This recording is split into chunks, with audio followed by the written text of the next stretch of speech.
daawadayaal kulanto wacan wanaagsan meel kasta aad joogtaan halkan waa channelkan YouTube-ka gunta wararka TV u diyaar garooba wararka habeenimo caawana wararkeena kuwa ku daawo doontaan waxa kamid ah xog culus oo ku saabsan saddex caqabad oo fashilaysay mooshinkii Villa Soomaaliya ay ka abaabuleen gudoomiye Cabdi Xaashi xogta daahsoon ee diyaaradii lagu soo riday degmada Bardaale iyo 5 su'aalood oo wali ku geedaaman guusha Kenya ay ka gaartay Djibouti ma saameyn doonto xiriirka diblomaasi kala dhaxeeya Soomaaliya iyo Kenya oo ku guuleystay kursiga golaha ammaanka ee qaramada midoobay dowladda Soomaaliya war lama filaan ah ka soo saartay guusha Kenya ay ka gaartay Djibouti iyo go'aanka dowladda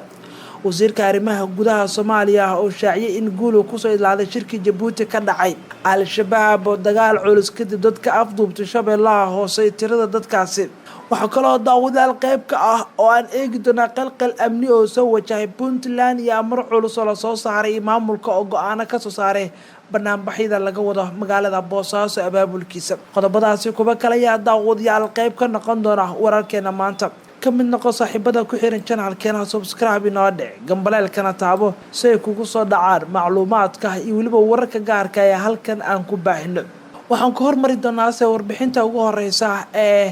saddex caqabad ayaa fashilaysay mooshinkii laga wada gudoomiye Cabdi Xaashi kaasoo madaxtooyada Soomaaliya ay gadaal ka riixaysay magaalada caasimadda Muqdisho waxa ka soconaya abaabulka ay wadeen xubno kamid ah madaxtooyada kaasoo ka dhana gudoomiye Cabdi Xaashi Cabdilaahi oo mooshin ay ka keeneen madaxtooyada Soomaaliya ay gadaal ka riixaysay Villa Soomaaliya ka carootay markii gudoomiyaha aqalka sare ee baarlamaanka dalka uu cilaamiyay shir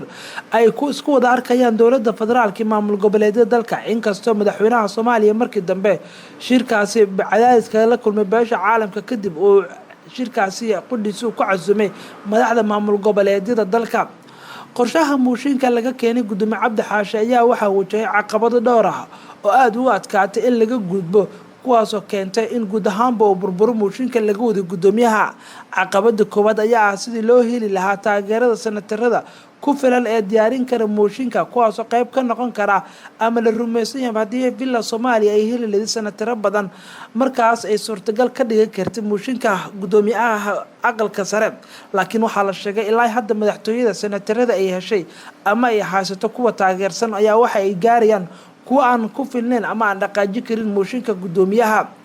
qorshaha mooshinka laga keenay Cabdi Xaashi ayaa sidoo kale waxa ah in guud ahaanba laga taqaluso inta ka dhiman waqtiga doorashada caqabada labaad ayaa ah haddii ay dhacdo in la helo taageero badan oo dhanka senatarada ah ee mooshinka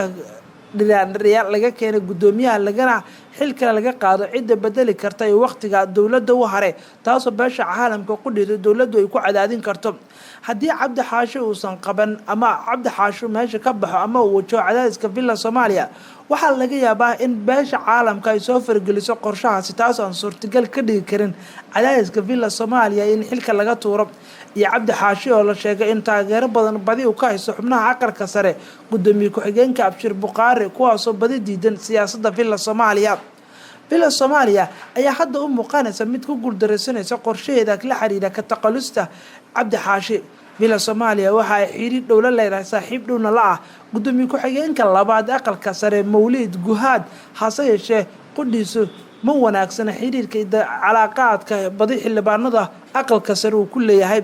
caqabadaha ugu waaweyn ee haysta beesha caalamka oo aan ogolaanin waqtigan kala guurka in xil laga qaado mas'uul sare ee dowladda taas aan suurtagal ka dhigi karin badi waa su'aalaha ku geedaaman xilka qaadista Cabdi Xaashi iyo mooshinkiisa taasoo Villa Soomaaliya culus weyn ku ah dad badan ayaa su'aalahan madaxooda ku jira kuwana waa isweydiinayaan caqabadaha ka dhalan kara haddii Cabdi Xaashi madaxtooyada ay ku guuleysteen mooshinkan senatarada dhaqaale lagu bixiyo deetana ay codka kalsoonida kala laabtaan cadaadiska ka dhalan kara doorka beesha caalamka iyo waliba waxa ka imaan kara dhammaan caqabadahan saddexdan caqabadood ayaa ah kuwa ugu waaweyn ee madaxtooyada Soomaaliya wajahday taasoo la sheegay in markii dambe ay madaxtooyadu faraha kala baxday arrintan xogta daahsoon diyaaradii lagu soo riday Bardaale oo 5 su'aalood ku geedaaman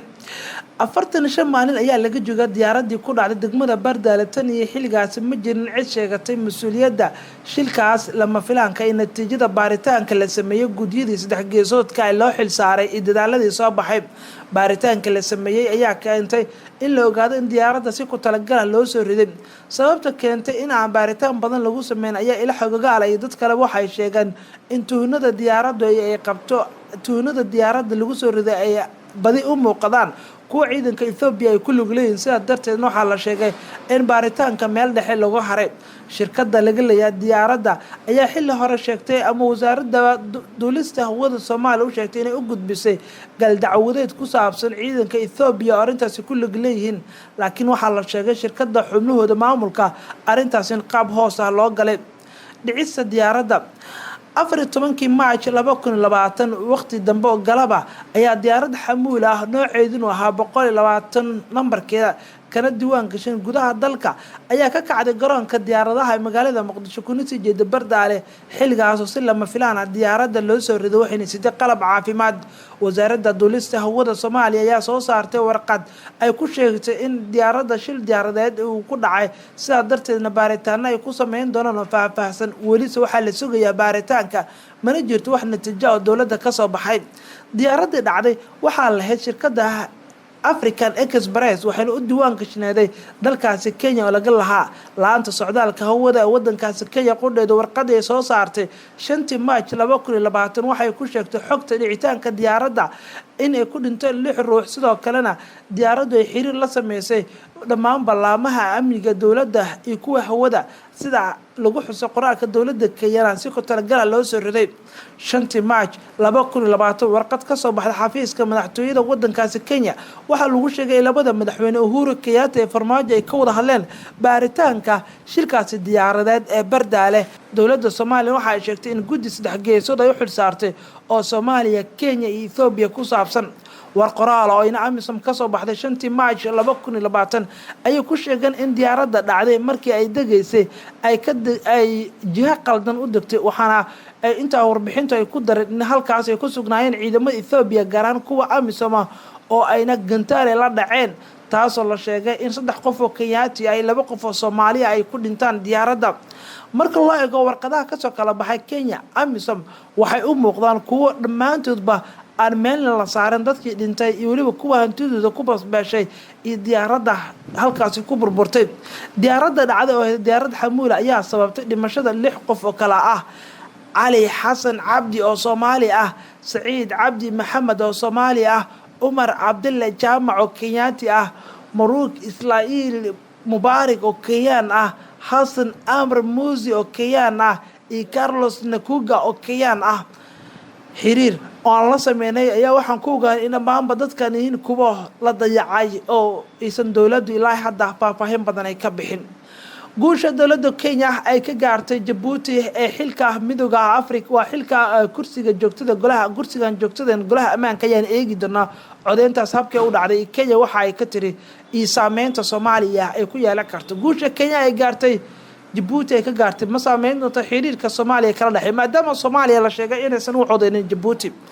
Kenya ayaa ku guuleysatay kursiga golaha ammaanka qaramada midowga kadib markii ay codadkii loo baahnaa xukuumadda Nairobi ayaa wareegii labaad waxay heshay 129 cod halka Djibouti ay heshay 26 cod hogaamiyaha aqlabiyadda baarlamaanka Kenya iyo waliba xubno badan ayaa arintaasi ka hadlay kuwaasoo dhammaantood guusha Kenya ku tilmaamay kuwa muhiim ah haddaba waxaan eegaynaa hogaamiyaha aqlabiyadda baarlamaanka Kenya oo si cad u sheegay in khilaafka Soomaaliya kala dhaxeeya Kenya uu saameyn doono kursigaasi ee golaha ammaanka Kenya ay ku guuleysatay Kenya ayaa ku guuleystay kursiga aan joogtada ahayn ee ka tirsan golaha ammaanka qaramada midoobay kadib markii codadkii loo baahnaa ay heshay tartanka kala dhaxeeya Djibouti xukuumadda Nairobi ayaa wareegii labaad ee doorashada waxay heshay 129 cod halka Djibouti ay heshay 62 cod hogaamiyaha aqlabiyadda baarlamaanka wadankaasi Kenya Aadan Barre Ducaale ayaa sheegay in dalkiisa uu ka shaqeyn doono wanaajinta ammaanka caalamka gaar ahaan dhanka gobolka Masar Ducaale oo la hadlay BBC laanta afka Soomaaliga ayaa sheegay in dalkiisa aanu kursigaas u adeegsan doonin khilaafka kala dhaxeeya Soomaaliya oo salka ku haya muranka xuduudda ee badda ee labada wadan waxaan u maleynaynaa in Soomaaliya ay ka mid tahay dalalka noo codeeyay markii aan musharaxa ka ahayn midowga Afrika arinta badda waxay hortaalaa maxkamadda caalamiga ICJ Soomaaliya waxay ogoshahay in maxkamadda lagu kala baxo ayuu yiri Masar Aadan Barre Ducaale